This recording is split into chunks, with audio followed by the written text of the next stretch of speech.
Surrey is a community that has homelessness like every other community across Canada.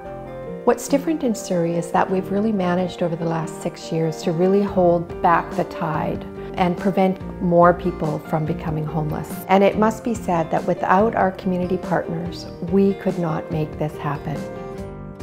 Our mission is to provide services to women who are at risk of becoming involved in the criminal justice system. There's so many women in our community that need services like Sheena's Place. They are often new to Canada. They're unfamiliar with the services. They need a place where they can reach out to stay temporarily in times of poverty, in times of living on the streets, or when they're fleeing abusive relationships. They learn so much about other services in the community, and our home provides a place for them where they can just come and stay until they can find a more suitable place for them and their family. I think our role here is about helping women find their own potential and empower them to make positive changes in their lives. Elizabeth Fry is wanting to merge their two shelters and build a facility that better serves the women and children that they work with, and we're really excited about those kinds of projects in our community. Donations serve to make huge impacts in women's lives and their families' lives.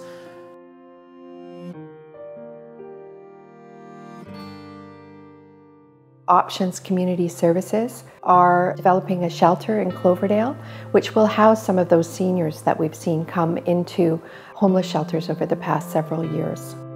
This gray wave came out of nowhere, no one was expecting it. They come in with a whole bunch of needs, and then it's just a matter of just being patient and sorting it through. It doesn't take much to end up homeless now. Like, a lot of them are coming in with a lot of health issues. They've been doing the kind of medication rent dance, which is, do I pay my rent, or do I get my medication, or do I eat, or do I get medication? And eventually they've suffered because of that, right? It's a scary thing to have that happen, and they need to be cared for. Money that we got from Surrey Homelessness and Housing allowed us to actually purchase another van. And that van is actually going out in the community, and it's touching base with people that are street entrenched and out in the bush. Without that van, one program wouldn't be able to run right now. I get to see people come from being homeless to being housed. I get to see them come from off the street, generally just really feeling quite hopeless, to see them take advantage of services, to see them improve their physical health, their mental health, and just their mental willingness to keep going forward. I just see how changed, fundamentally shifted people are by the services that they receive from our community partners. We work with folks like Pacific Community Resources Society, who have, with a very small grant, purchased a house, and now we're housing 6 young people who are coming out of the foster care system.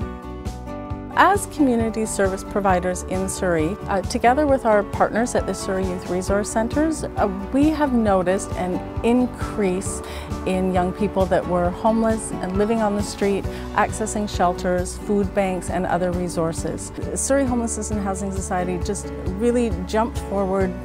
They put us in touch with other funders, they helped us themselves. It was just a whole community effort to get this house together. They've helped me with housing searches and grocery shopping, just someone to talk to, advice with my son. So if I wouldn't have that immediate help if I didn't move into the house.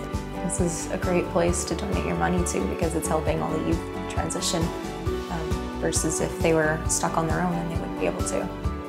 I think if a donor could see the kind of work, the compassion that is brought to the work by some of the organizations that we work with, they would be so inspired.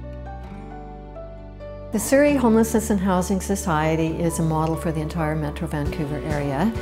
We're the first city that has established such a society, and I think Van City Foundation is very proud of the work that we're doing, encouraging other cities to look at the model because it's a model that has been responsibly managed, that has dedication from the community and is making a difference. And I think a community that looks after their most vulnerable, those who are homeless or at risk, is a community that can thrive.